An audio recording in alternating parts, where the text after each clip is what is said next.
So therapeutic approach ಅಂತ ಬಂದಾಗ ಇಲ್ಲಿ the client who comes will be under control. ಆ ಧೈರ್ಯ ಕಮ್ಮಿ ಇರೋದಕ್ಕೆ ಏನೋ ಒಂದು ಕಾರಣ ಇರುತ್ತಲ್ಲ. ಸೊ ಎಕ್ಸಾಕ್ಟ್ ಅದೇ ಏಜ್ಗೆ ಅವ್ರಿಗೂ ಅದೇ ಬಂದಿದ್ದು. ನಮ್ಮ ಮೈಂಡು ಅದನ್ನೇ ಕೇಳಿದಾಗ ಅದೇ ಪ್ಯಾಟರ್ನಲ್ಲಿ ನಾವು ನಡ್ಕೊಂಡು ಹೋಗ್ತೀವಿ. ಮೆಡಿಟೇಷನ್ ಮಾಡಿದ್ರೆ ತಾನೇ ನಮ್ಮಲ್ಲಿ ನಮ್ಗೆ ಏನಿದೆ ಅನ್ನೋದನ್ನು ಐಡೆಂಟಿಫೈ ಆಗೋದು. ನಡೆಯೋಕ್ಕೆ ಕೂಡ ತುಂಬ ಕಷ್ಟ ಇತ್ತು. ಯಾಕಂದರೆ ಯಾರೋ ಡಾಕ್ಟ್ರು ಅವರಿಗೆ ನೀವು ಹಿಂಗೆ ಇದ್ದರೆ, ಇದೇ ಥರನೇ ನೀವು ಚೇಂಜ್ ಮಾಡ್ಕೊಳ್ದೇ ಇದ್ದರೆ ನೀವು ಒಂದು ಸ್ವಲ್ಪ ದಿವಸದಲ್ಲಿ ಇರೋದೇ ಇಲ್ಲ. ನೀವು ನಾನು ಈ ಫಸ್ಟ್ ರ್ಯಾಂಕ್ ಬರದೇ ಇದ್ದರೆ ನನ್ನ ಯಾರನ್ನೂ ರೆಕಗ್ನೈಸ್ ಮಾಡಲ್ಲ, ನನ್ನ ಪೇರೆಂಟ್ಸೇ ನನ್ನನ್ನು ಲವ್ ಮಾಡಲ್ಲ. ತಥಾಸ್ತು ದೇವತೆಗಳು ಎಲ್ಲ ಕಡೆ ಓಡಾಡ್ತಾ ಇರ್ತಾರೆ, ತಥಾಸ್ತು ಅಂದ್ಬಿಡ್ತಾರೆ ಅಂತ. It is true. ಬಗ್ಗಬಾರ್ದು, ಯೋಗ ಮಾಡಬಾರ್ದು, 5 kg ಜಾಸ್ತಿ ಎತ್ತೋಂಗಿಲ್ಲ ಎಲ್ಲ ಹೇಳಿಬಿಟ್ಟಿದ್ರು. ಆಗ ತುಂಬ ಹತ್ತಿದ್ದೆ ನಾನು.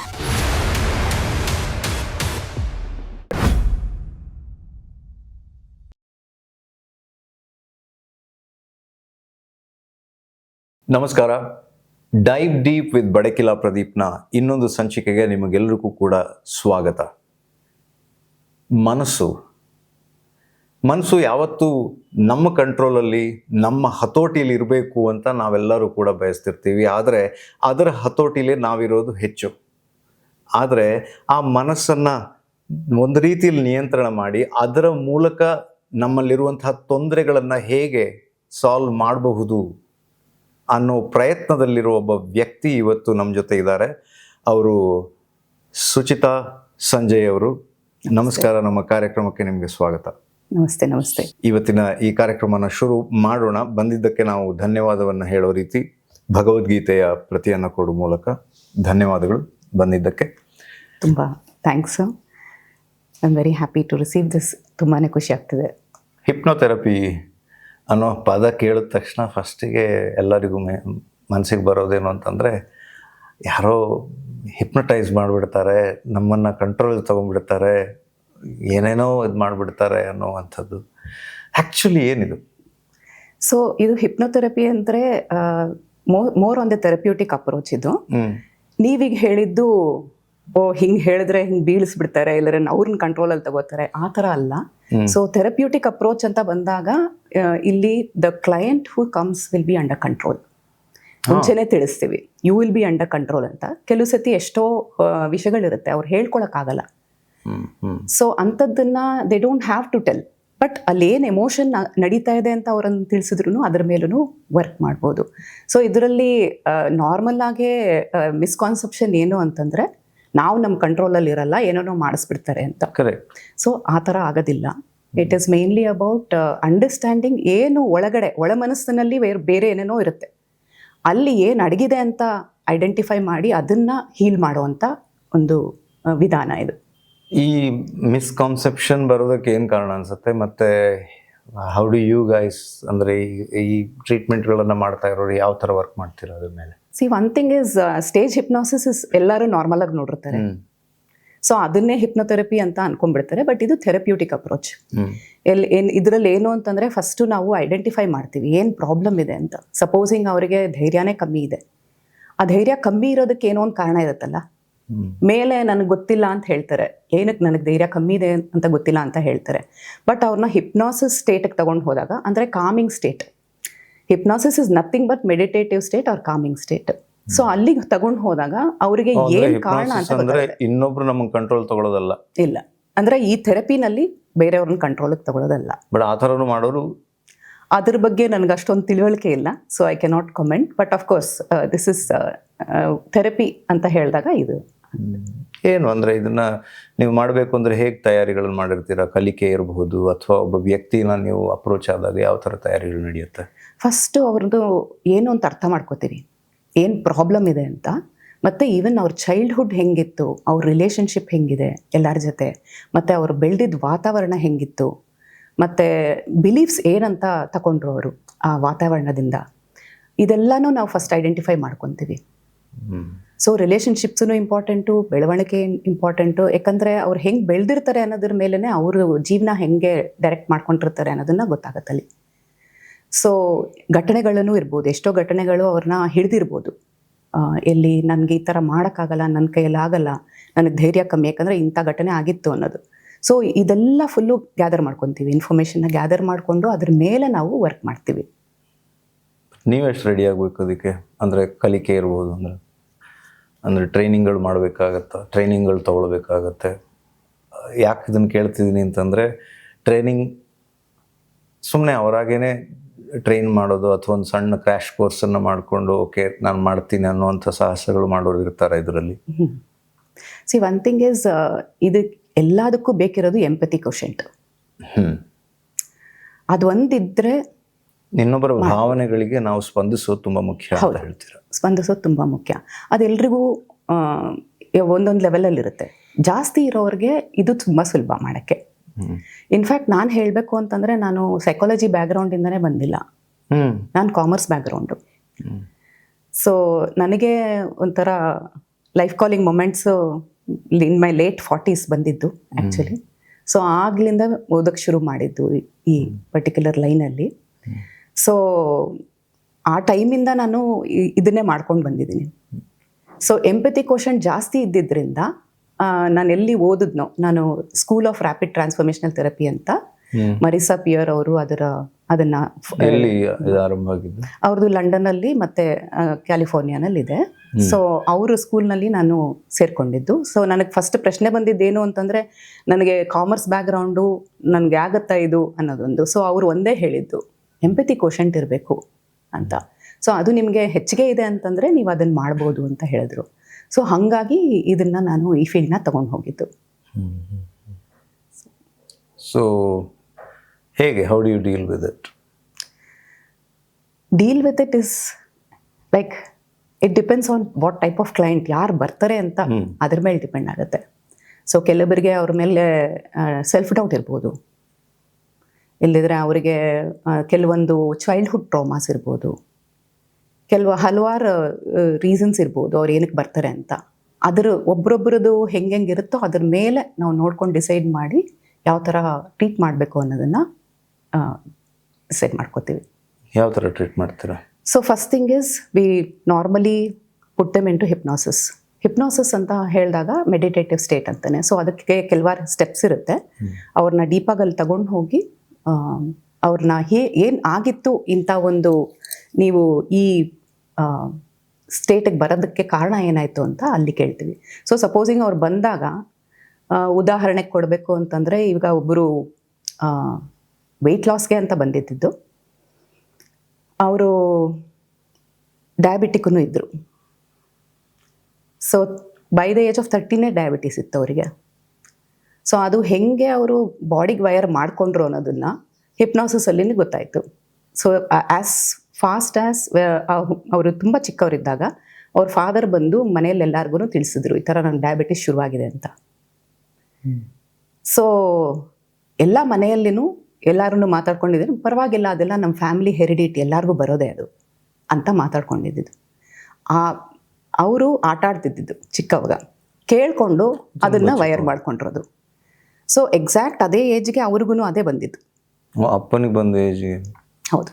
ಅದು ಹೆಂಗೆ ವರ್ಕೌಟ್ ಆಗುತ್ತೆ? ಬಿಕಾಸ್ ಬಾಡಿ ಇದಲ್ವಾ ಈ ಥರ? ಹೌದು. ಸೊ ಒಂದೊಂದು ಅಣುನು ನಮ್ಮ ಬಾಡಿನಲ್ಲಿ ಅಲೈವ್ ಆಗಿರುತ್ತೆ, ಅದಕ್ಕೆ ಇಂಟೆಲಿಜೆನ್ಸ್ ಇರುತ್ತೆ, ಕೇಳ್ತಾ ಇರುತ್ತೆ ಅದು. ಸೊ ನಾವು ಏನು ಅದಕ್ಕೆ ವೈರ್ ಮಾಡ್ತೀವಿ ಅನ್ನೋದೂ ಮುಖ್ಯ. ಸೊ ನನಗೆ ಡೆಫಿನೆಟ್ ಆಗಿ ಹಿಂಗೆ ಬಂದೇ ಬರುತ್ತೆ ಅಂದರೆ, ಹೌದು, the body also react that way ಅಲ್ವಾ. ಸೊ ಆ ಸೆಲ್ಸೂ ಹಾಗೆ ಆಕ್ಟಿವ್ ಆಗುತ್ತೆ. ಹೌದು, I have to give her this at that particular point of time. ಇದನ್ನ ನಾವು ಸೆಲ್ಫ್ ಫುಲ್ಫಿಲ್ಲಿಂಗ್ ಪ್ರೊಫೆಸಿ ಅಂತ ಹೇಳ್ತೀವಲ್ವಾ. ಅಂದರೆ ನಾವು ಅಂದ್ಕೊಂಡಿದ್ದು ನಾವು ಮಾಡ್ಕೋತೀವಿ ಅಂತ. ಇವಾಗ ಸಪೋಸಿಂಗ್ ಇವನ್ ನಾವು ಓದಬೇಕು ಅಂತಂದ್ರೂ ನಾವೊಂದು ಧ್ಯೇಯ ಇಟ್ಕೊಂಡಿರ್ತೀವಿ, ಇದೇ ಡೈರೆಕ್ಷನ್ ಹೋಗಬೇಕು ಅಂತ, ಅದೇ ಪ್ರಕಾರ ತಾನೇ ಹೋಗ್ತೀವಿ. ಹಂಗಂದ್ರೆ ಇದನ್ನ ಯೂಸ್ ಮಾಡಿಕೊಂಡ್ರೆ ನಮಗಿರೋ ತೊಂದರೆಗಳನ್ನ, ರೋಗಗಳನ್ನು ಪರಿಹಾರ ಮಾಡ್ಕೋಬೋದು. ಸೊ ನೀವು ಹೇಳ್ತಾ ಇದ್ರಿ, ಹಾಗಿದ್ರೆ ಇದ್ರ ಮೂಲಕ ರೋಗಗಳನ್ನು ಕೂಡ ಅಂದರೆ ಗುಣಪಡಿಸೋ ಸಾಧ್ಯತೆಗಳಿದೆಯಾ? ಇದೆ, ಡೆಫಿನೆಟ್ ಆಗಿ. ಸೊ ಈಗ ಹೇಳಬೇಕು ಅಂದರೆ ಒಂದು ಉದಾಹರಣೆಗೆ ಒಬ್ಬರು ಡಾಕ್ಟ್ರು, ಅವರಿಗೆ ಸ್ವಲ್ಪ ಆಟೋ ಇಮ್ಯೂನ್ ಡಿಸೀಸಸ್ ಇತ್ತು. ಇನ್ಫ್ಯಾಕ್ಟ್ ಅದರ ಹೆಸರುಗಳನ್ನು ನಾನು ಕೆಲವೆಲ್ಲ ಕೇಳೇ ಇರಲಿಲ್ಲ.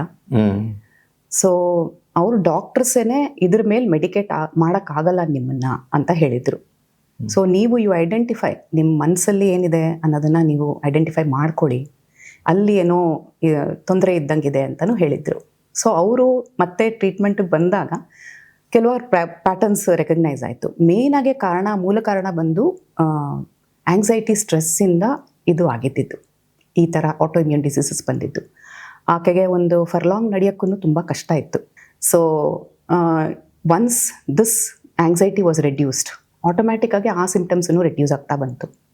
ಅಂದರೆ ಈ ರೋಗ ಲಕ್ಷಣಗಳು ಕೂಡ ಹೌದು, ರೋಗ ಲಕ್ಷಣಗಳನ್ನು ಕಮ್ಮಿ ಆಯಿತು.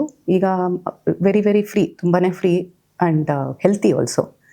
ಸೊ ಈವನ್ ಇದರೊಳಗೆ ಏನು ಮಾಡ್ತೀವಿ ಅಂತಂದರೆ ಕಸ್ಟಮೈಸ್ ಥೆರಪಿ ರೆಕಾರ್ಡಿಂಗ್ ಅಂತ ಕೊಡ್ತೀವಿ. ಏನಕ್ಕದು ಅಂತಂದರೆ ನಮ್ಮ ಮೈಂಡು ಅದನ್ನೇ ಕೇಳಿದಾಗ ಅದೇ ಪ್ಯಾಟರ್ನಲ್ಲಿ ನಾವು ನಡ್ಕೊಂಡು ಹೋಗ್ತೀವಿ. ನಿಮ್ಮ ಶರ್ಟ್ ಕಲರ್ ಎಲ್ಲೋ ಅಂತ ನೀವು ಹೆಂಗೆ ಹೇಳ್ತೀರಾ ಹೇಳಿ? ಅದನ್ನೇ ನಾನು ಅಭ್ಯಾಸ ಮಾಡ್ಕೊಂಡು ಬಂದಿದ್ದೀನಿ, ಕೇಳಿ ನೋಡಿ ಹೇಳಿ. ಸೊ ನಿಮಗೆ ಚಿಕ್ಕವಾಗಿಂದ 1000 ಟೈಮ್ಸ್ ಹೇಳಿರ್ತಾರೆ, ನಿಮ್ಮ ಟೀಚರ್ ಹೇಳಿರ್ತಾರೆ, ನಿಮ್ಮ ಪೇರೆಂಟ್ಸ್ ಹೇಳಿರ್ತಾರೆ ಇದು ಎಲ್ಲೋ ಅಂತ, ಕರೆಕ್ಟಾ? ಸೊ ಈಗ ನೀವು ಕೇಳಿದ ತಕ್ಷಣ ನೀವೇನು ಯೋಚನೆ ಮಾಡಬೇಕಿದ್ದಿನಿಲ್ಲ, ಏನು ಕಲರಪ್ಪ ಇದು ಅಂತ ಯೋಚನೆ ಮಾಡಬೇಕಾದಿಲ್ಲ, ಕರೆಕ್ಟಾ? ಸೊ ನೀವು ಸ್ಟ್ರೇಟ್ ಅವೇ ಹೇಳಿದ್ರಿ, ಹೆಂಗೆ ಬಂತದು? ಮನ್ಸು ಅದಕ್ಕೆ ಟ್ಯೂನ್ ಆಗಿದೆ. ಕರೆಕ್ಟ್. ಸೊ ಅದಕ್ಕೋಸ್ಕರನೇ ನಾವು ಕಸ್ಟಮೈಸ್ ಥೆರಪಿ ರೆಕಾರ್ಡಿಂಗ್ ಅಂತ ಕೊಡ್ತೀವಿ. So we give that commands so that ಅದು ಕೇಳಿ ಅವರು ಬಾಡಿನ ರೆಕ್ಟಿಫೈ ಮಾಡ್ಕೋಬೋದು. ಸೊ ಮೈಂಡ್ಗೆ ಆ ಮೆಸೇಜ್ ಪಾಸ್ ಆದಾಗ ಏನಾಗುತ್ತೆ, ಆಟೋಮ್ಯಾಟಿಕಾಗಿ ಅದನ್ನು ಬಾಡಿಗೂ ಕಳಿಸುತ್ತೆ ಮೆಸೇಜ್ನ. So every cell is alive ಅಂತ ಫಸ್ಟಲ್ಲೇ ಹೇಳಿದ್ದೆ, ಅದು ಕೇಳ್ತಾ ಇರುತ್ತೆ, ಅದರದ್ದೇ ಇಂಟೆಲಿಜೆನ್ಸ್ ಇರುತ್ತೆ, ಕೇಳುತ್ತದು. ಸೊ ರೆಕ್ಟಿಫೈ ಮಾಡ್ಕೊಳ್ಳೋಕ್ಕೂ ಶುರು ಮಾಡುತ್ತೆ. ಮೈಂಡ್ ಎಂಥದ್ದು ಅಂತಂದರೆ ಅದು ಒಂಥರ ಸ್ಪಾಂಜ್ ಥರ, ನೀವೇನು ಹೇಳ್ತೀರೋ ಅದನ್ನು ಅಬ್ಸಾರ್ಬ್ ಮಾಡ್ಕೊಳುತ್ತೆ. ಅದಕ್ಕೆ ಒಳ್ಳೇದು ಯಾವುದು ಕೆಟ್ಟದ್ದು ಯಾವುದು ಗೊತ್ತಾಗಲ್ಲ. ನೀವು ಅದನ್ನು ಒಳ್ಳೇದು ಅಂತ ಹೇಳಿದ್ರೆ ಅದು ಒಳ್ಳೇದು ಅಂತ ಬಿಲೀವ್ ಮಾಡುತ್ತೆ, ಕೆಟ್ಟದು ಅಂತ ಹೇಳಿದ್ರೆ ಕೆಟ್ಟದು ಅಂತ ಬಿಲೀವ್ ಮಾಡುತ್ತೆ, ಕರೆಕ್ಟ್ ಅಲ್ವಾ? ಸೊ ಆ ಒಂದು ಥಿಯೋರಿ ಮೇಲೇ ಮೈಂಡ್ ಬಾಡಿ ಎರಡೂ ಕೋಆರ್ಡಿನೇಷನಲ್ಲಿ ವರ್ಕ್ ಮಾಡ್ಬೋದು. ಸೊ ಅದಕ್ಕೋಸ್ಕರ ಈ ಥೆರಪಿ ರೆಕಾರ್ಡಿಂಗ್ ಅಂತ ಕೊಡ್ತೀವಿ. ಸೊ ಇದು ಕೇಳೋದ್ರಿಂದ ದಿನ instead of popping in tablets ಅದು ಇದು ಹಾಕ್ಕೊಳ್ಳೋಕ್ಕಿಂತ ಇದನ್ನೇ 2 ಸತಿನೋ 3 ಸತಿನೋ ಕೇಳಕ್ಕೆ ಹೇಳ್ತೀವಿ ದಿನ. ಹಾರ್ಡ್ಲಿ ಒಂದು 10 ಮಿನಿಟ್ಸ್ 20 ಮಿನಿಟ್ಸ್ ಇರುತ್ತೆ, ವಿತಿನ್ ದಟ್ ಮಚ್ ಅಷ್ಟರೊಳಗೇ ಇರುತ್ತೆ. ದಿನ ಅದನ್ನು ಕೇಳಿ ಅಂತ ಹೇಳ್ತೀವಿ. ಅದು ಕೇಳಿದ್ರೇ ಎಷ್ಟೋ ರಿಲ್ಯಾಕ್ಸ್ ಆಗಿಬಿಡುತ್ತೆ ಅವ್ರಿಗೆ. ಏನದು ಥೆರಪಿ ರೆಕಾರ್ಡಿಂಗ್? ಸೊ ಲೈಕ್ ಒಂದು ಮೆಡಿಟೇಟಿವ್ ಕಸ್ಟಮೈಸ್ ಮೆಡಿಟೇಷನ್ ರೆಕಾರ್ಡಿಂಗ್ ಥರನೇ ಇರುತ್ತೆ. ಸೊ ನಿಮ್ಮ ಬಾಡಿ ಕಾಮ್ ಆಗಿದೆ, ಮತ್ತು ಆಂಗ್ಸೈಟಿ ಇದ್ರೆ ಕಾಮ್ನೆಸ್ಗೆ ಫಸ್ಟ್ ತಗೋಬೇಕಾಗಿರೋದು. ಮತ್ತು ಎಷ್ಟೋ ಸತಿ ಅವ್ರನ್ನ ಅವರೇ ಇಷ್ಟಪಟ್ಕೊಂಡಿರಲ್ಲ. So if that is the case ಅದ್ರ ಮೇಲೇ ಕೊಡಬೇಕು. ಫಸ್ಟು ಅವ್ರಿಗೆ ಅವ್ರ ಇಂಪಾರ್ಟೆನ್ಸ್ ಕೊಟ್ಕೊಂಡ್ರೆ ತಾನೇ ಅವರು ಮತ್ತೆ they can show up for 100%. ದಿನ ನಾವು 100% ಆಗಿ ನಾವು ಶೋ ಅಪ್ ಆಗಬೇಕು ಅಂತಂದರೆ ನಾವು ಕರೆಕ್ಟಾಗಿರಬೇಕು. ನಿಜ. ಒಂಥರ ಇದನ್ನು ನೋಡೋದು ಅಂತಂದರೆ ನಾವು ಚಿಕ್ಕವರಿದ್ದಾಗ ಅಥವಾ ಈಗಲೂ ಕೂಡ ನೆಗೆಟಿವ್ ವಿಷಯಗಳನ್ನು ಮಾತಾಡಬೇಡ, ಒಳ್ಳೆಯದನ್ನೇ ಮಾತಾಡು ಅಂತ ಹೇಳೋದು. ಹಾಗಿದ್ರೆ ಇದಕ್ಕೂ ಕನೆಕ್ಟ್ ಆಗುತ್ತೆ ಅಂತೀರಾ? ಹೌದು, ತುಂಬಾನೇ ಕನೆಕ್ಟ್ ಆಗುತ್ತೆ. ನಮ್ಮ ಅಜ್ಜಿ ಹೇಳೋರು ಚಿಕ್ಕವಾಗಿರ್ಬೇಕಾದ್ರೆ, ನೀವು ನಿಮ್ಗೇನು ಆಲೋಚನೆ ಮಾಡ್ತಿರೋ ಇಲ್ಲದ್ರೆ ಬೇರೆಯವ್ರಿಗೆ ಏನು ಆಲೋಚನೆ ಮಾಡ್ತಿರೋ ಅದನ್ನು ಒಳ್ಳೇದಾಗೆ ಆಲೋಚನೆ ಮಾಡಿ ಅಂತ ಹೇಳೋರು. ಏನಕ್ಕೆ ಅಂತ ಕೇಳುವಾಗ ಅವ್ರು ಹೇಳೋದು, ತಥಾಸ್ತು ದೇವತೆಗಳು ಎಲ್ಲ ಕಡೆ ಓಡಾಡ್ತಾ ಇರ್ತಾರೆ, ತಥಾಸ್ತು ಅಂದ್ಬಿಡ್ತಾರೆ ಅಂತ. ಸೊ ಅದು ನಿಜ, ಯಾಕಂದರೆ ಎವ್ರಿಥಿಂಗ್ ಈಸ್ ಅಬೌಟ್ ಎನರ್ಜಿ ಅಲ್ವಾ? ಸೊ ನಾವು ಎಷ್ಟು ನೆಗೆಟಿವ್ ಕೊಡ್ತೀವೋ ಬಾಡಿಗೆ, ಅದು ನೆಗೆಟಿವ್ ಆಗೇ ಕೆಮಿಕಲ್ ರಿಯಾಕ್ಷನ್ಸ್ ರಿಲೀಸ್ ಮಾಡುತ್ತೆ ಸೆಲ್ಸು. ಸೊ ಪೇನ್ ಬಾಡಿ ಆಗುತ್ತೆ, ಇಲ್ಲದ್ರೆ ಡಿಸೀಸ್ ಬಾಡಿ ಆಗುತ್ತೆ. ಸೊ ಒಂದು ನೆಗೆಟಿವ್ ಥಾಟ್ನ ಇನ್ನೊಂದು ನೆಗೆಟಿವ್, ಕೆಲವರದ್ದು ಲೂಪಿಂಗ್ ಇರುತ್ತೆ. ಅಂದರೆ ಒಂದು ನೆಗೆಟಿವ್ ಥಾಟಿಂದ ಒಂದಕ್ಕೆ ಹಾಗೆ ಅಪ್ಪ ನಾನು ಅಲ್ಲಿ ಹೋಗ್ತೀನಿ, ಅಲ್ಲಿ ಹೋದಾಗ ಹಿಂಗೆ ಆಗಿಬಿಟ್ರೆ, ಅಲ್ಲಿ ಅವ್ರನ್ನ ನೋಡಿದಾಗ ಹಿಂಗೆ ಆಗಿಬಿಟ್ರೆ. ಬಟ್ ನಮ್ಮ ಮೈಂಡ್ ಆ ಥರನೇ ಡಿಸೈನ್ ಆಗಿದೆಯಲ್ಲ, ಅದನ್ನು ಚೇಂಜ್ ಮಾಡ್ಕೋಬೇಕು. ಸುಲಭ ಇದೆಯಾ? ಇದೆ, ಪ್ರಾಕ್ಟೀಸ್ ಮಾಡ್ಕೋಬೇಕಷ್ಟೇ. ನಿಮ್ಗೆ ಸುಲಭ ಇದೆ, ನಮಗೆ ಟ್ರೈನ್ ಮಾಡಿದ್ರೆ ಆಗತ್ತಲ್ವಾ? ಈಗ ಹೆಂಗೆ ನಿಮ್ಮ ಟೀಚರ್ ಟ್ರೈನ್ ಮಾಡಿ ನಿಮ್ಗೆ ಕಲಿಸಿದ್ರು ಎಲ್ಲೋ ಕಲರ್ ಶರ್ಟೇ ಇದು ಅಂದ್ಬಿಟ್ಟು ಅಲ್ವಾ? ಸೇಮ್ ವೇ ಹಾಗೆ ಟ್ರೈನ್ ಮಾಡಿದ್ರೆ ಹಾಗೆ ಆಗುತ್ತೆ. ಸೊ ನೆಗೆಟಿವ್ ಥಾಟ್ಸು ತುಂಬಾ ಈಗ ಇತ್ತೀಚೆಗೆ ಹಲವಾರು ಜನದಲ್ಲಿ ಬರೀ ನೆಗೆಟಿವ್ ಥಾಟಿಂದನೇ anxiety, depression, stress, self image ವಿಷಯಗಳು ಎಲ್ಲನೂ ಹಾಳಾಗ್ತಿರೋದು ನೆಗೆಟಿವ್ ಥಿಂಕಿಂಗಿಂದನು. ಯಾಕೆ? ಯಾಕಂದ್ರೆ ಒಂದೊಂದು ಸತಿಗೂ ಅವ್ರು ಥಿಂಕ್ ಮಾಡ್ತಿರೋದೇ ಹಾಗೆ ಅಲ್ವಾ? ಅಯ್ಯೋ ನಾನು ಪ್ರಕಾರ ಕಾರಣ ಅಂದ್ರೆ ಅಲ್ಲಿ ತಲುಪೋದಕ್ಕೆ ಏನು ಕಾರಣ ಇವತ್ತಿನ ಜನರೇಷನ್? ಒಂದೇನೋ ಅಂದ್ರೆ ಕಲ್ಚರ್ಸ್ಕೇಪ್, ಅವ್ರು ಹೆಂಗೆ ಬೆಳೆದಿರ್ತಾರೆ. ಇವಾಗ ಮನೆಯಲ್ಲೇ ಆ ಥರ ನೆಗೆಟಿವ್ ಹೇಳಿ ಅಭ್ಯಾಸ ಮಾಡಿರ್ಬೋದು. ನೀನು ಇದನ್ನ ಓದಕ್ಕೆ ಹೋಗ್ತೀಯಾ, ನಿನ್ಗೇನು ಚೆನ್ನಾಗಾಗಲ್ಲ ಇದರೊಳಗೆ, ಅದನ್ನೇ ಓದಬೇಕು ನೀನು. ಸೊ ಮುಂಚಿಂದನೇ ನೆಗೆಟಿವಿಂದಾನೇ ಬಂದರೆ ಏನಾಗುತ್ತೆ, ಅದೇ ಥರನೇ ಆಗುತ್ತೆ. ಸೊ ವಾತಾವರಣನೂ ಬೆಳಿಬೇಕಾದ್ರೆ ಪಾಸಿಟಿವ್ ಆಗೂ ಇರಬೇಕು. So conscious parenting is also important. ಅಂದರೆ ಆ್ಯಸ್ ಪೇರೆಂಟ್ಸ್ ಅವ್ರಿಗೆ ಪಾಸಿಟಿವಿಟಿಯಿಂದ ತುಂಬೋದು ತುಂಬ ಮುಖ್ಯ. ನೀವು ಅಂದರೆ ಈ ಥರದ ಅನುಭವಗಳನ್ನು ಹೆಚ್ಚಾಗಿ ಅಂದರೆ ಒಂದು ಏಜ್ ಗ್ರೂಪ್ನಲ್ಲಿ ನೋಡ್ತೀರಾ, ಅಥವಾ ನಿಮ್ಗೆ ಯಾವ ಥರದ ಏಜ್ ಗ್ರೂಪ್ನವ್ರು ಜಾಸ್ತಿ ಸಿಗ್ತಾರೆ ಪೇರೆಂಟಿಂಗ್ ಅಂತಂದಾಗ ನನಗೆ ಈ ಪ್ರಶ್ನೆ ಬಂತು. ಸೊ ಏನು ಅಂತಾರೆ, ನಮಗೆ 8 ಇಯರ್ಸಿಂದನೇ ಟ್ರೈನ್ ಮಾಡಿರ್ತಾರೆ ನೋಡೋಕ್ಕೆ. ಬಟ್ ನಾನು 18 ಇಯರ್ಸಿಂದ ಸ್ಟಾರ್ಟ್ ಮಾಡ್ತೀನಿ. 18 to whatever age. My oldest client is 77 years. Oh okay. ಏನು ಅವ್ರದ್ದು ಯಾವ ಥರದ ಪರಿಸ್ಥಿತಿ? ಅಂದರೆ ಯಾವುದೇ ವ್ಯಕ್ತಿತ್ವದ ಅಂದರೆ ಪರ್ಸ್ನಲ್ ಇದನ್ನು ಹೇಳಬೇಕು ಅಂತಲ್ಲ, ಬಟ್ ಆ ಏಜ್ನಲ್ಲಿ ಯಾವ ಥರದ ಪರಿಸ್ಥಿತಿ ಬರುತ್ತೆ, ಅಥವಾ ಯಂಗಲ್ಲಿ ಏನು ಬರುತ್ತೆ? ಫಿಯರ್ ಆಫ್ ಡೆತ್ ಬರ್ಬೋದು ಆ ಏಜ್ನಲ್ಲಿ. ಅದು ಇದ್ದದ್ರಲ್ಲಿ ಐ ಥಿಂಕ್ ಏಜ್ ಆದಂಗೆ ಜಾಸ್ತಿ ಆಗುತ್ತೆ. ಜೀವನದ ಮೇಲೆ, ದೇಹದ ಮೇಲೆ ಅಟ್ರಾಕ್ಷನ್, ಇದನ್ನು ಉಳಿಸ್ಕೋಬೇಕು, ಬೆಟರ್ ಆಗಿ ಇಟ್ಕೋಬೇಕು ಅನ್ನೋ ಇದು ಜಾಸ್ತಿ ಅನ್ಸುತ್ತಲ್ಲ. ಹೌದು, ಇರುತ್ತೆ. ಸೊ ಆ ಟೈಮಲ್ಲಿ ಅದಿರುತ್ತೆ. ಯಂಗ್ ಆಗಿರ್ಬೇಕಾದ್ರೆ ನನ್ನ ಫ್ಯೂಚರ್ ಹೆಂಗಿರುತ್ತೋ ಅದೇ ಒಂದಿರುತ್ತೆ. ಆರ್ ಚಿಕ್ಕ ಮಕ್ಕಳಲ್ಲಿ ಪ್ರೆಷರ್, ನಾನು ಈ ಫಸ್ಟ್ ರ್ಯಾಂಕ್ ಬರದೇ ಇದ್ದರೆ ನನ್ನ ಯಾರನ್ನು ರೆಕಗ್ನೈಸ್ ಮಾಡಲ್ಲ, ನನ್ನ ಪೇರೆಂಟ್ಸೇ ನನ್ನನ್ನು ಲವ್ ಮಾಡಲ್ಲ, ಆ ಥರನೂ ಆಗ್ಬೋದು. ಇಲ್ಲದ್ರೆ ಕ್ಲಾಸಲ್ಲಿ ಹಲವಾರು ಮಕ್ಕಳಿಂದನೂ ತೊಂದರೆ ಆಗ್ಬೋದು ಅವರಿಗೆ. Not only younger ages, older ಏಜಸ್ಗೆ ಬಂದಾಗ್ಲೂ when they're in their well into their degrees and other professions also ಅದು ಬರ್ಬೋದು.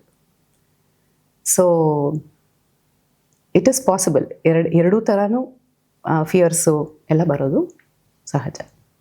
ಅಂದ್ರೆ RTT ಅಂತ ಏನು ಹೇಳಿದ್ರೆ ಅದು ಹೇಗೆ, ಅಂದರೆ ಡೆವಲಪ್ ಆಗಿರೋದು ಹೇಗೆ, ಮತ್ತು ಎಷ್ಟು ಪ್ರಚಲಿತವಾಗಿದೆ ಅದು? ಮರಿಸಾ ಪಿಯರ್ ಅಂತ ಅವ್ರು ಆಕೆ ಶಿ ಫಾರ್ಮುಲೇಟೆಡ್, ಅಂದರೆ ಇದನ್ನು ಅವರು ಎಕ್ಸಿಸ್ಟೆನ್ಸಿಗೆ ತಂದಿರೋದು ರ್ಯಾಪಿಡ್ ಟ್ರಾನ್ಸ್ಫಾರ್ಮೇಷನಲ್ ಥೆರಪಿ ಟೆಕ್ನಿಕ್ ಅಂತ. ಇದರೊಳಗೆ ಹಲವಾರು ನ್ಯೂರೋ ಪ್ರಿನ್ಸಿಪಲ್ಸ್ನ ಹಾಕಿ ಮಾಡಿರೋ ಅಂಥ ಒಂದು ಪ್ರೋಗ್ರಾಮ್ ಇದು. ಸೊ ಇದರಲ್ಲಿ ಕಾಗ್ನೈಟಿವ್ ಬಿಹೇವಿಯರಲ್ ಥೆರಪಿನೂ ಸ್ವಲ್ಪ ಇರುತ್ತೆ, ಸೈಕೋಥೆರಪಿ ಇರುತ್ತೆ, ನ್ಯೂರೋ ಲಿಂಗ್ವಿಸ್ಟಿಕ್ ಪ್ರೋಗ್ರಾಮಿಂಗ್ ಇರುತ್ತೆ, ರಿಗ್ರೆಷನ್ ಇರುತ್ತೆ, ಹಿಪ್ನಾಸಿಸ್ ಇರುತ್ತೆ, ಮತ್ತು ಅದರ್ ಮೊಡಾಲಿಟೀಸ್ ಆಫ್ ಹೀಲಿಂಗ್ ಇರುತ್ತೆ. ಸೊ ಇದರಲ್ಲಿ ಎಲ್ಲನೂ ಸೇರ್ಕೊಂಡಿರುತ್ತೆ. ಪ್ಲಸ್ ಕಸ್ಟಮೈಸ್ ಥೆರಪಿ ರೆಕಾರ್ಡಿಂಗ್ ಅದನ್ನೂ ಕೊಡ್ತೀವಿ ಇದರೊಳಗೆ. ನೀವೆಷ್ಟು ಕಲಿಬೇಕಾಗುತ್ತೆ, ನೀವೆಷ್ಟು ಪ್ರಾಕ್ಟೀಸ್ ಮಾಡಬೇಕಾಗತ್ತೆ, ನೀವೆಷ್ಟು ಅದ್ರ ಮೇಲೆ ಸಾಧನೆ ಮಾಡಬೇಕಾಗತ್ತೆ? ಪ್ರಾಕ್ಟೀಸ್ ಮಾಡಬೇಕಾಗತ್ತೆ. ಒನ್ ಥಿಂಗ್ ಈಸ್ ಆಲ್ಸೋ ನಮ್ಮ ಮೈಂಡ್ನ ನಾವು ತುಂಬಾ ಸ್ಥಿರತೆನಲ್ಲಿ ಇಟ್ಕೋಬೇಕು. ಮೆಡಿಟೇಷನ್ಸ್ ಮಾಡಬೇಕು. ಟ್ರೈನಿಂಗ್ ಅಂತ ಇರುತ್ತಾ ನಿಮಗೆ? ಹೌದು, ಟ್ರೈನಿಂಗ್ ಅಂತ ಇರುತ್ತೆ. ಸೊ ಅದು ಒಂದು ಕೋರ್ಸ್ ಥರನೇ ಮಾಡಿ ಮುಗಿಸಿರೋದು. ಅದು ಸರ್ಟಿಫೈಡ್ ಕೋರ್ಸು. ಅದ್ರ ಮೂಲಕನೇ ನನಗೆ ಕ್ಲಿನಿಕಲ್ ಹಿಪ್ನೋಥೆರಪಿಸ್ಟ್ ಅಂತಲೂ ಬಂದಿರೋದು. ಸೊ ಆಲ್ಮೋಸ್ಟ್ 2 years ಹಿಡೀತು ಕ್ಲಿನಿಕಲ್ ಹಿಪ್ನೋಥೆರಪಿ ಸರ್ಟಿಫಿಕೇಶನ್ ಬರೋಕ್ಕೆ. ಸುಲಭ ಇದೆಯಾ ಇದು ಜರ್ನಿ? ಸುಲಭ ಅಂತ ಅಂದ್ಕೊಂಡ್ರೆ ಸುಲಭ, ಕಷ್ಟ ಅಂತ ಅಂದ್ಕೊಂಡ್ರೆ ಕಷ್ಟ. ಈ ಉತ್ತರನ ಅರ್ಥ ಮಾಡ್ಕೊಳ್ಳೋದು ಸ್ವಲ್ಪ ಕಷ್ಟ. ಇದು ಸ್ವಲ್ಪ ಆಳವಾದ್ದು. ಸೊ ಅರ್ಥ ಮಾಡ್ಕೊಂಡ್ರೆ ಇದು ತುಂಬಾನೇ ಸುಲಭ.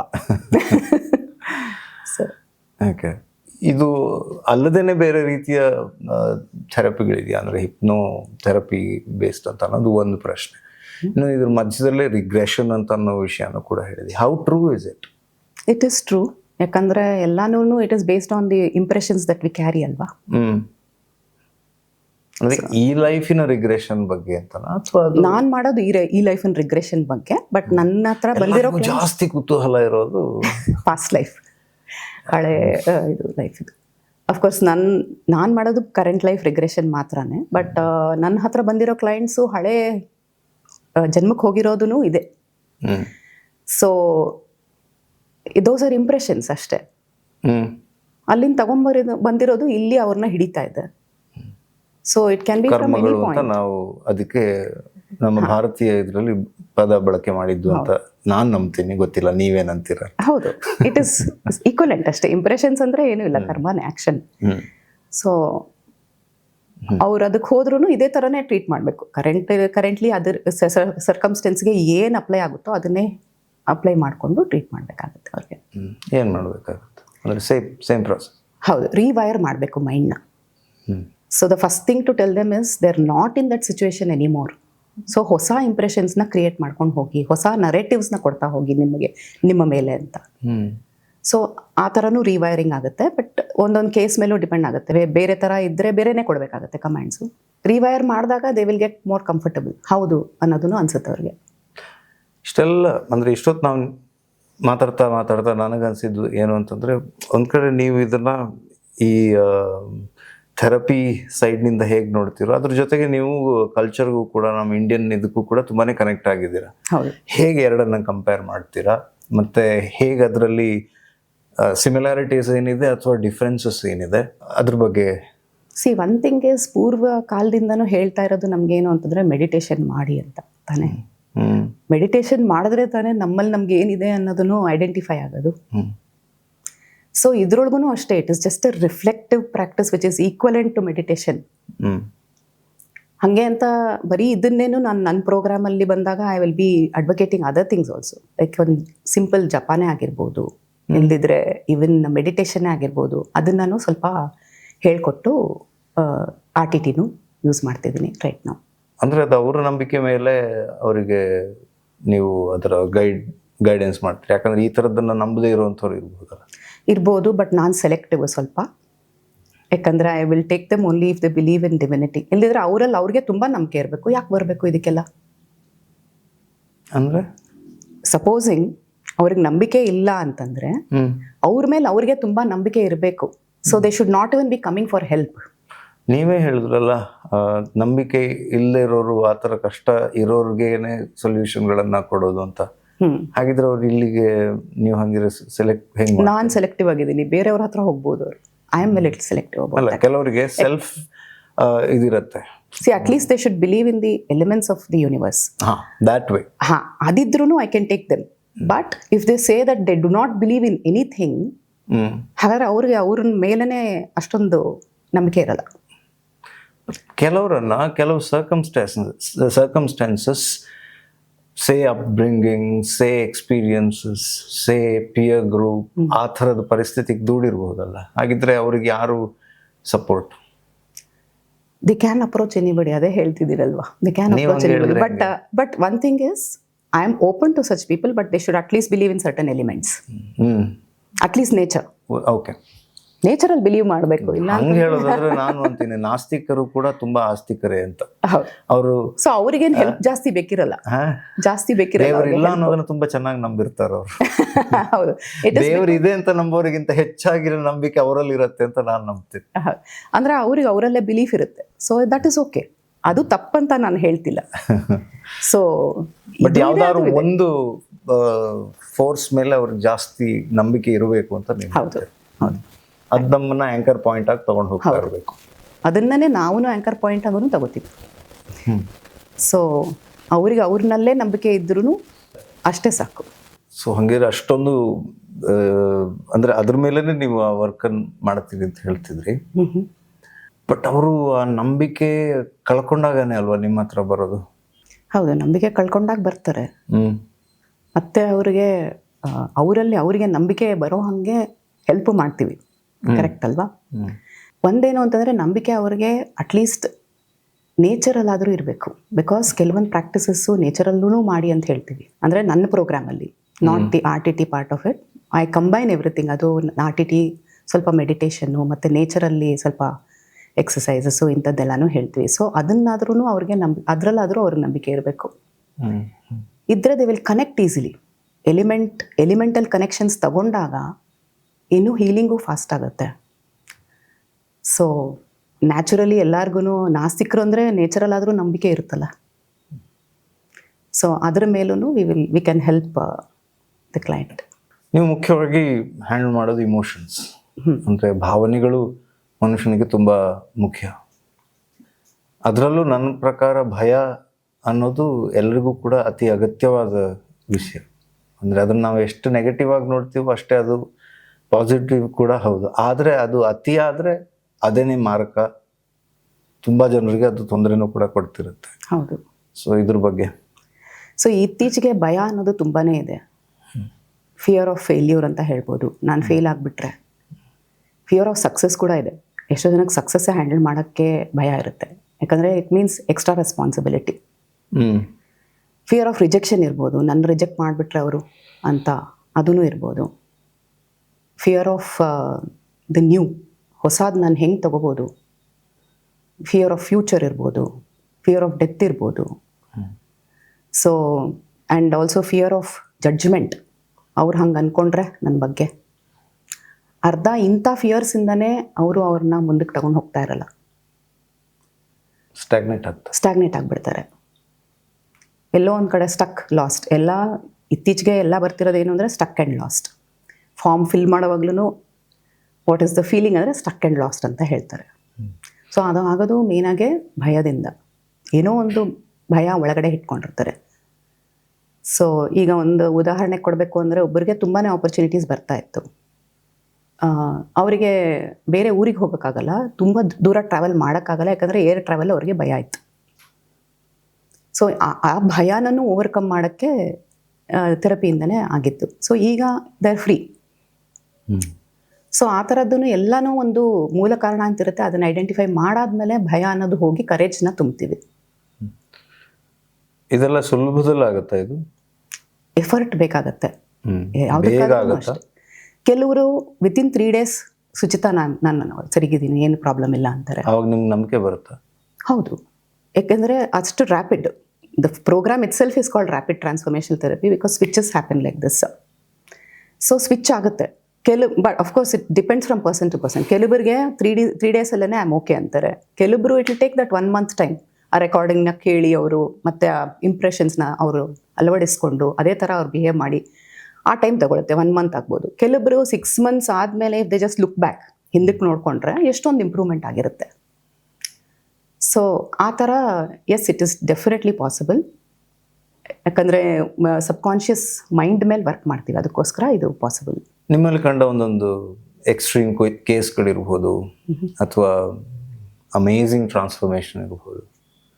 ಓಕೆ, ಸೊ ಈಗ ಒಬ್ಬರು ಬಂದಿದ್ದು ತುಂಬಾ ಭಯದಿಂದ ಬಂದಿದ್ರು. ಅವರು ನಡೆಯೋಕ್ಕೆ ಕೂಡ ತುಂಬ ಕಷ್ಟ ಇತ್ತು. ಯಾಕಂದರೆ ಯಾರೋ ಡಾಕ್ಟ್ರು ಅವರಿಗೆ, ನೀವು ಹಿಂಗೆ ಇದ್ದರೆ, ಇದೇ ಥರನೇ ನೀವು ಚೇಂಜ್ ಮಾಡ್ಕೊಳ್ದೇ ಇದ್ದರೆ ನೀವು ಒಂದು ಸ್ವಲ್ಪ ದಿವಸದಲ್ಲಿ ಇರೋದೇ ಇಲ್ಲ, ನೀವು ಇನ್ನೊಂದು 10 ವರ್ಷದಲ್ಲಿ ನೀವು ಇರೋದೇ ಇಲ್ಲ ಅಂತ ಹೇಳಿಬಿಟ್ಟಿದ್ರು. ಸೊ ಆ ಒಂದು ಭಯನ ಇಟ್ಕೊಂಡು ಫುಲ್ಲು ನೆಗೆಟಿವಿಟಿ ಕ್ರಿಯೇಟ್ ಮಾಡಿಕೊಂಡು ಬಂದಿದ್ದವರು ಇದ್ದಾರೆ. ಅಂದರೆ ಅವ್ರಿಗೆ ಆ್ಯಕ್ಚುಲಿ ಏನು ಪ್ರಾಬ್ಲಮ್ಸ್ ಜಾಸ್ತಿ ಇರಲ್ವಾ? ಅಂದರೆ ಅದನ್ನೇ ಇಟ್ಕೊಂಡು, ಆ ಒಂದು ಪಾಯಿಂಟ್ನ ಇಟ್ಕೊಂಡು, ಪ್ರಾಬ್ಲಮ್ಸೇ ಇಲ್ಲದೇನೆ ಪ್ರಾಬ್ಲಮ್ಸ್ ಅಂದರೆ ಹೆಲ್ತ್ ಪ್ರಾಬ್ಲಮ್ಸ್ ಇತ್ತು ಅವರಿಗೆ, ಬೇಸಿಕ್ ಹೆಲ್ತ್ ಪ್ರಾಬ್ಲಮ್ಸ್. ಆ ಹೆಲ್ತ್ ಪ್ರಾಬ್ಲಮ್ನ ಅವ್ರು ಹೇಳಿದ್ದೇನು ಅದನ್ನು ತಲೆನಲ್ಲಿ ಇಟ್ಕೊಂಡು ಫುಲ್ ಬಾಡಿನೇ ವೀಕ್ ಮಾಡ್ಕೊಂಡ್ಬಿಟ್ಟಿದ್ರು ಅವರು. ನನಗೀಗ ಆಗೋದೇ ಇಲ್ಲ, ಇನ್ನಷ್ಟೇ ನಾನು ಹೋಗೇ ಬಿಡ್ತೀನಿ, ಹಾಗೆ ನೆಗೆಟಿವ್ ಥಿಂಕಿಂಗು ತುಂಬಾ. ಸೊ ಅದನ್ನ ಇಟ್ಕೊಂಡು ಬಂದವರು ಈಗ ಅವರು ಟೋಟಲಿ ಫ್ರೀ ಆಗಿದ್ದಾರೆ, ಕೆಲ್ಸಕ್ಕೆ ಹೋಗ್ತಾ ಇದ್ದಾರೆ. ಆ ಪ್ರಾಬ್ಲಮ್ಸ್, ರೋಗ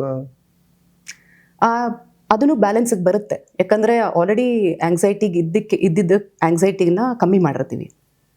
ಆ್ಯಂಗ್ಸೈಟಿ ಕಮ್ಮಿ ಆಗ್ತಲೇ ಬೇರೇನೂ ಕಂಟ್ರೋಲಿಗೆ ಬರುತ್ತಲ್ಲ, BP ಇಂಥದ್ದೆಲ್ಲನೂ ಕಂಟ್ರೋಲಿಗೆ ಬರುತ್ತೆ. So totally free. ಮತ್ತು ಈಗ ಕೆಲ್ಸಕ್ಕೂ ಹೋಗ್ತಾರೆ ಅವರು. ಸೊ ಆ ಪ್ರಾಬ್ಲಮಿಂದ ಒಂದು 3 ವರ್ಷದಿಂದ ಸ್ಟ್ರಗಲ್ ಆಗಿದ್ದಿತ್ತು. ಬಟ್ ಐ ಥಿಂಕ್ ಈ ಥರದ್ದು ಅಂದರೆ it's a very common set of experiences ಅಂತ ಅನ್ಸುತ್ತೆ. ಹೌದು, 100% ವರ್ಕ್ ಆಗುತ್ತಾ? C, one thing is belief ಮೇಲೆ ಟ್ರಸ್ಟ್ ಇರಬೇಕು, ಬಿಲೀಫ್ ಇರಬೇಕು. ನಾನು ಗುಣ ಆಗ್ತೀನಿ. ಒಂದು ಉದಾಹರಣೆಗೆ ಕೊಡಬೇಕು ಅಂತಂದರೆ, ನಾನೇ 2011 ಪಾರ್ಷಿಯಲಿ ಬೆಡ್ ರಿಡನ್ ಇದ್ದಿದ್ದು. ಸೊ ಆಗ ಐ ಹ್ಯಾಡ್ ಸ್ಟಾರ್ಟೆಡ್, ಆಗ್ತಾನೆ ಓದೋಕ್ಕೆ ಶುರು ಮಾಡಿದ್ದೆ. ಅಂದರೆ ನಾಟ್ ಎಕ್ಸಾಕ್ಟ್ಲಿ RTT ಅಂತ ಅಲ್ಲ, but I was studying about hypnotherapy ಮತ್ತು ಬಾಡಿ ಹೆಂಗೆ ರಿಯಾಕ್ಟ್ ಆಗುತ್ತೆ ಅಂತದೆಲ್ಲ. ಸೊ ಇವನ್ ನನ್ನ ಆಪ್ರೇಷನ್ ಟೇಬಲ್ಗೆ ಕರ್ಕೊಂಡು ಹೋಗೋಕ್ಕೆ ಮುಂಚೆನೂ ಡಾಕ್ಟರ್ಸ್ ಹೇಳಿದ್ದೇನು ಅಂದರೆ, ಬಗ್ಗಬಾರ್ದು, ಯೋಗ ಮಾಡಬಾರ್ದು, 5 kg ಜಾಸ್ತಿ. ಸ್ವಲ್ಪ ಹರ್ನಿಯೇಷನ್ ಥರ ಆಗಿತ್ತು. ಆಮೇಲೆ ಮೇಜರ್ ನರ್ವ್ಸ್ ಜಾಮ್ ಆಗಿಬಿಟ್ಟಿತ್ತು. ಸೊ ಬಗ್ಗಬಾರ್ದು, ಯೋಗ ಮಾಡಬಾರ್ದು, 5 kg ಜಾಸ್ತಿ ಎತ್ತೋಂಗಿಲ್ಲ ಎಲ್ಲ ಹೇಳಿಬಿಟ್ಟಿದ್ರು. ಆಗ ತುಂಬ ಹತ್ತಿದ್ದೆ ನಾನು. ಸೊ ಗುಣ ಆಗ್ತೀನೋ ಇಲ್ವೋ ಅನ್ನೋದೊಂದು. ಸೊ ಈ ಒಂದು ಫಸ್ಟ್ 3 months ನನಗೆ ಯಾಕಪ್ಪ ಹಿಂಗೆ ಆಗಬೇಕಿತ್ತು ಅಂತ ಅನಿಸ್ತು. ನೆಕ್ಸ್ಟ್ 3 months ನಮ್ಮ ಬಾಡಿ ನಾವು ಹೆಂಗೆ ಸರಿ ಮಾಡ್ಕೋಬೋದು, ಹಿಪ್ನೋಥೆರಪಿ ಹೆಂಗೆ ಹೆಲ್ಪ್ ಆಗುತ್ತೆ. ಸೊ ಆವಾಗ ಅದನ್ನೆಲ್ಲ ಓದೋಕ್ಕೆ ಶುರು ಮಾಡಿದ್ದೆ. And I started rewiring my body. So ನನಗೆ ಹೆಲ್ತ್ ಕೆಟ್ಟೋಗಿದೆ ಅಂತ ಹೇಳೋ ಬದಲು ನನ್ನ ಬಾಡಿ ಹೀಲ್ ಆಗ್ತಾ ಇದೆ ಅಂತ ಹೇಳ್ಕೊಳಕ್ಕೆ ಶುರು ಮಾಡಿದೆ.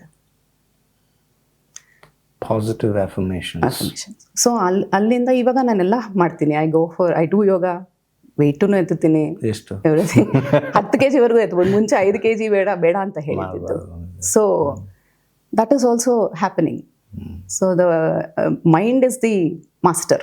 ಅಂದರೆ ಇದು ಯಾವ ಏಜ್ನವ್ರಿಗಾದರೂ ಕೂಡ ವರ್ಕ್ ಆಗುತ್ತೆ ಅಂತೀರಾ? ನೀವು ಅದೇ 8 ವರ್ಷದಿಂದಾನೇ ಸ್ಟಾರ್ಟ್ ಮಾಡ್ತಾರೆ ಅಂತ ಹೇಳಿ, ನೀವು 18ರಿಂದ ಸಾಧಾರಣ 77 ವರ್ಷದವರ ತನಕದ ಈ ಕ್ಲೈಂಟ್ಸ್ ನಿಮಗೆ ಇದ್ದಾರೆ ಅನ್ನೋ ಥರ ಹೇಳ್ತೀರಿ. ಮುಖ್ಯವಾಗಿ ಹಾಗಿದ್ರೆ ಬೇಕಾಗಿರೋದು ಅದ್ರ ಮೇಲೆ ಅವ್ರು ವರ್ಕ್ ಮಾಡೋದಕ್ಕೆ ಇರಬೇಕಾಗಿರೋ ಕಮಿಟ್ಮೆಂಟ್. ಹೌದು, ಕಮಿಟ್ಮೆಂಟ್.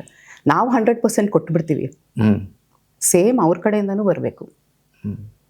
ಅದಕ್ಕೆ ಪ್ರೋಗ್ರಾಮಿಗೆ ಜಾಯಿನ್ ಆಗೋಕ್ಕಿಂತ ಮುಂಚೆನೇ ಕೇಳ್ಕೊತೀವಿ, ನಾವು ಕೊಡ್ತೀವಿ programme, but how committed will you be ಅಂತ. ನಾವೇನಿದ್ರೂ ಮಾರ್ಗ ತೋರಿಸ್ಬೋದು, ಕರೆಕ್ಟ್ ಅಲ್ವಾ? ಬಟ್ ಚೇಂಜ್ ಆಗಬೇಕಿರೋದು ಅವ್ರ ಕಡೆಯಿಂದ.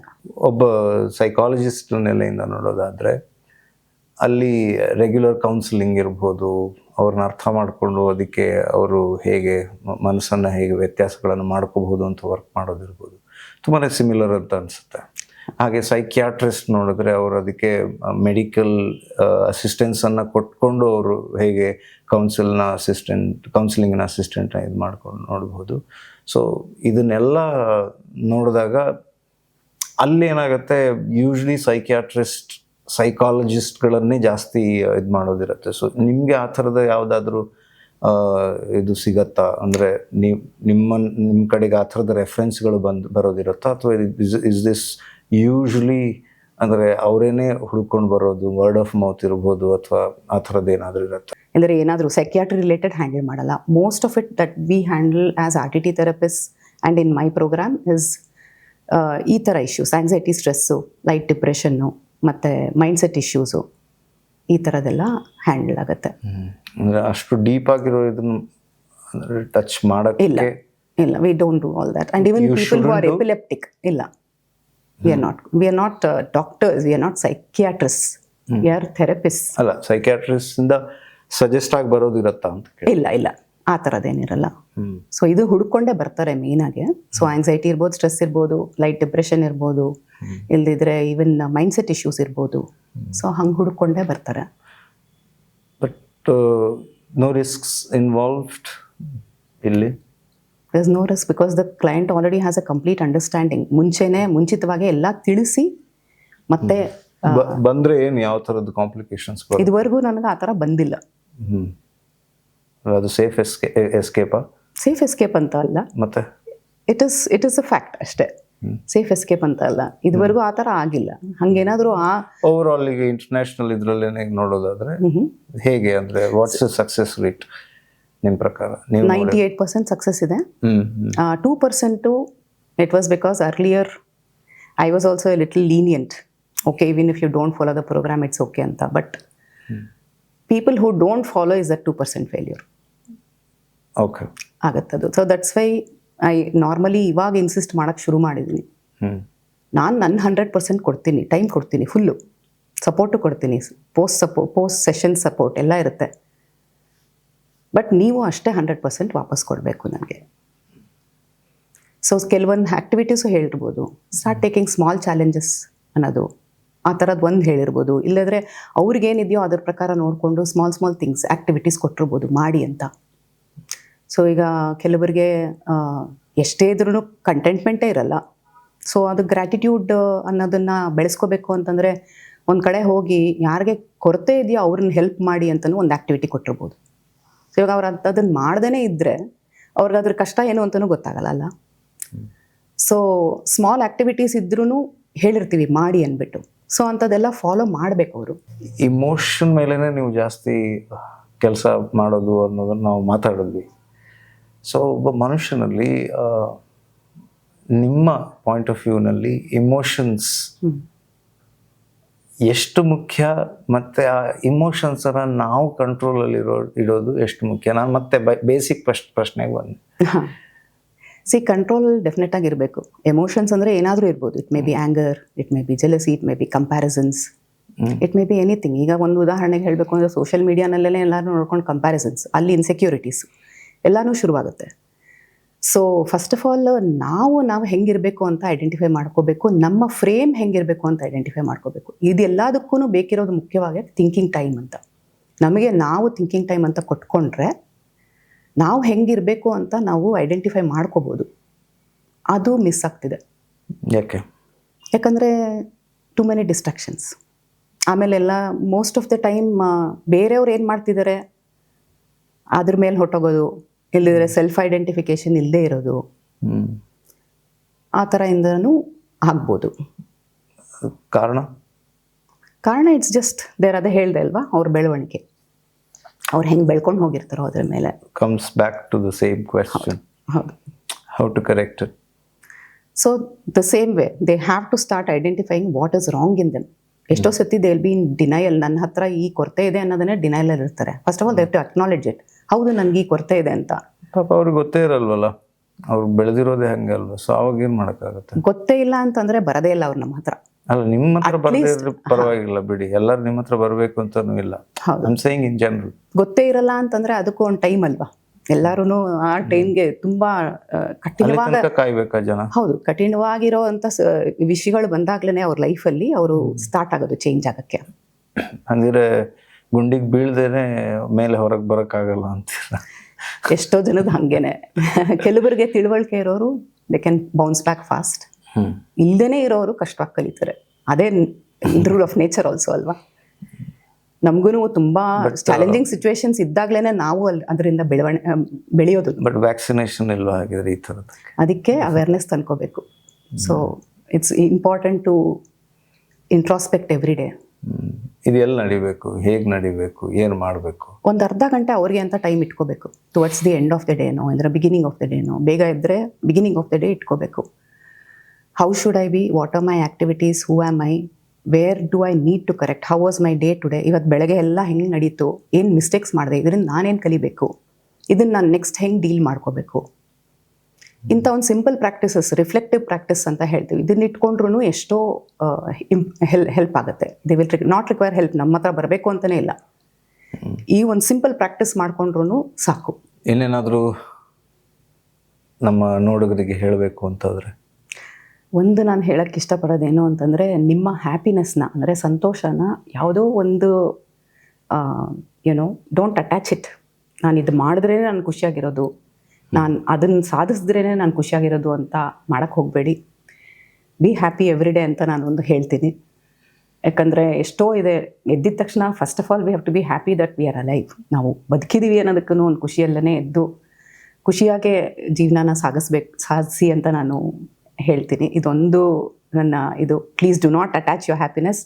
ನಿಮ್ಮ ಹ್ಯಾಪಿನೆಸ್ ಕಂಟ್ರೋಲ್ನ ನೀವೇ ಇಟ್ಕೊಳ್ಳಿ ಅನ್ನೋದನ್ನು ಒಂದು ಹೇಳ್ತೀನಿ. Thank you. ಹಾಗೆಯೇ ಎಷ್ಟೋ ಜನರ ಲೈಫ್ನಲ್ಲಿ ಟ್ರಾನ್ಸ್ಫಾರ್ಮೇಷನ್ ಬರೋದಕ್ಕೆ ನಿರಂತರವಾಗಿ ಟ್ರೈ ಮಾಡ್ತಾ ಇದ್ದೀರಾ.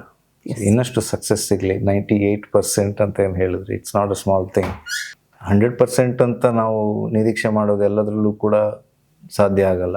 ಅನ್ಫಾರ್ಚುನೇಟ್ಲಿ ಇವತ್ತಿನ ಎಜುಕೇಷನ್ ಸಿಸ್ಟಮಲ್ಲಿ 100% ನೋಡ್ತಾ ಇದ್ವಿ. ಹೌ ರಿಯಲ್, ಹೌ ಪ್ರಾಕ್ಟಿಕಲ್ ಅಂತ ನಮಗೂ ಅನಿಸಲ್ಲ. Maybe I just wanted to draw comparison there. But ಇಷ್ಟೊತ್ತು ನಮ್ಮ ಜೊತೆ ಇದ್ದು ಇಷ್ಟೊಂದು ವಿಚಾರಗಳ ಬಗ್ಗೆ ಓಪನ್ ಆಗಿ ಡಿಸ್ಕಸ್ ಮಾಡಿರೋದಕ್ಕೆ, ಆ ಮೂಲಕ ನಾವು ಆ ವಿಷಯದ ಆಳಕ್ಕೆ ಇಳಿಯೋದಕ್ಕೆ ಒಂದು ಅವಕಾಶ ಮಾಡಿಕೊಟ್ಟಿದ್ದಕ್ಕೆ ನಿಮಗೆ ಥ್ಯಾಂಕ್ಸನ್ನು ಹೇಳೋದಕ್ಕೆ ಇಷ್ಟಪಡ್ತೀನಿ. Thank you.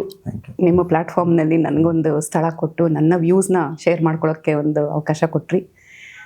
ನನ್ನ ಹೃತ್ಪೂರ್ವಕ ವಂದನೆಗಳು ನಿಮಗೆ. ನಿಮಗೆ ಹಾರ್ದಿಕ್ ಹರ್ಬಲ್ಸ್ ಅವರ ವತಿಯಿಂದ ಒಂದು ಹ್ಯಾಂಪರ್ ಇದೆ. ಅವರು ಸತ್ವಂ ಹರ್ಬಲ್ ವಾಟರ್, ಹರ್ಬಲ್ ಸೋಪ್ಸ್, ಹಾಗೆಯೇ ಬೇರೆ ಬೇರೆ ಹರ್ಬಲ್ ಎಕ್ಸ್ಟ್ರಾಕ್ಟ್ ಮತ್ತು ಪ್ರಾಡಕ್ಟ್ಸನ್ನು ತಯಾರು ಮಾಡ್ತಾರೆ. ಸೊ ಅವರಿಂದ ನಿಮಗೆ ಈ ಹ್ಯಾಂಪರ್ ಇದೆ. Thank you so much. Thank you so much once again.